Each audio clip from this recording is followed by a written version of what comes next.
I was born in the darkest year of the Depression in 1932.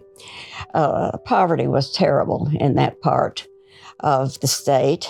But for some reason, and I think it was sheer exhaustion, my parents did not take me to church. And I was a big girl before I was ever in a church. I was curious about what might be going on behind those beautiful doors that I saw on most churches. But at that point, my parents decided we need to move someplace where we had better prospects. So we moved to Campbellsville. So I couldn't really seek Jesus because I didn't know exactly who Jesus was. So he had to come get me.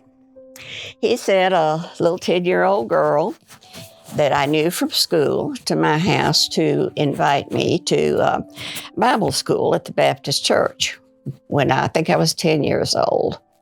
So I went with Betty. Her name is Betty, and I still talk to Betty on the telephone to this day. She lives in Lexington now, and I've thanked her for what she did for me. But the minute I walked in the church doors with Betty, I knew I was where I was supposed to be. When our children were little, they sat on the second pew with us in church. We had no children's church then. They got to know a broad spectrum of people in the church. And of course, they would always get compliments. Oh, you were so well behaved. You were such a good boy today. And they liked that.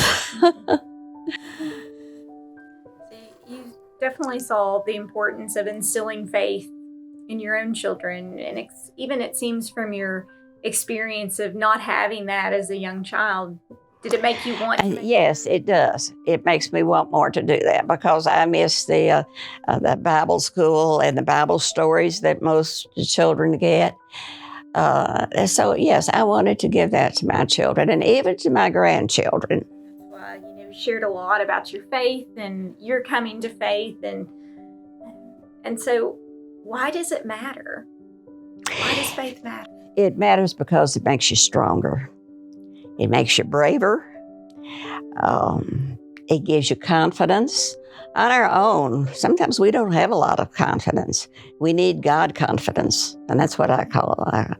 I like to refer to God confidence because that's where I get confidence for some of the things I want to do, and I want my children and grandchildren to be able to experience God confidence too. But when you're strong in your faith, it rubs off on other people.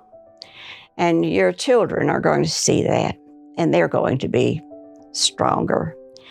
And they're going to go out into the world and make a stronger society and a stronger church because of the faith that you hopefully have helped them come to have. What advice, what encouragement would you give?